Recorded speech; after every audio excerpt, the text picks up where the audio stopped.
The golden goose. ఒకప్పుడు ప్రశాంతమైన గ్రామంలో హరి అనే పేద రైతు నివసించాడు. అతనికి ముగ్గురు కుమారులు. రాము పెద్దవాడు, గర్విష్ఠుడు మరియు దురాశపరుడు. సోము మధ్యస్థుడు, స్వార్థపరుడు మరియు సోమరివాడు. మరియు చిన్నవాడు శ్యామ్ దయగలవాడు, కానీ తరచుగా చాలా సరళంగా ఉండటం కోసం ఎగతాళి చేయబడేవాడు. ఒకరోజు శ్యామ్ కట్టెలు సేకరించడానికి అడవిలోకి వెళ్లాడు. దారిలో ఒక వృద్ధుడు చెట్టు కింద వణుకుతున్నట్లు చూశాడు. ఇతరులు దాటి వెళ్లారు, కానీ శ్యామ్ ఆగిపోయాడు. అతను ఆ వ్యక్తికి తన శాలువా ఇచ్చి తన ఎండిన రొట్టెను పంచుకున్నాడు. వృద్ధుడు నవ్వి, నీ హృదయం బంగారు రంగు. కొండ దగ్గర ఉన్న పాత చెట్టు దగ్గరికి వెళ్ళు, అప్పుడు నీకు నిజంగా అర్హత ఉన్నది నీకు దొరుకుతుంది. ఆసక్తిగా శ్యామ్ దారిని అనుసరించి మెరిసే బంగారు ఈకలతో ఉన్న ఒక గూస్ను కనుగొన్నాడు. అది అతని వైపు చూసింది మరియు పరిగెత్తలేదు. మెల్లగా అతను దానిని ఇంటికి తీసుకువెళ్లాడు. మరుసటి రోజు ఉదయం ఒక బంగారు ఈక దాని గూడు దగ్గర పడి ఉంది.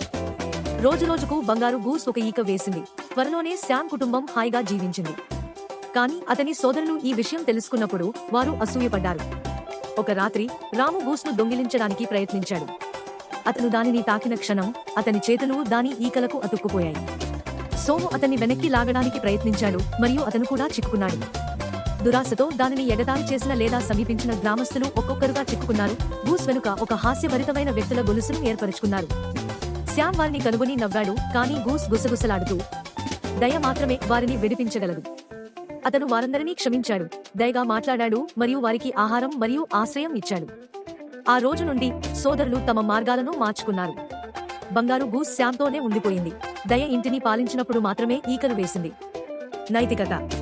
దురాశ ముచ్చులు, దయ విముక్తి కలిగిస్తుంది. నిజమైన నిధి మీ హృదయంలో ఉంది.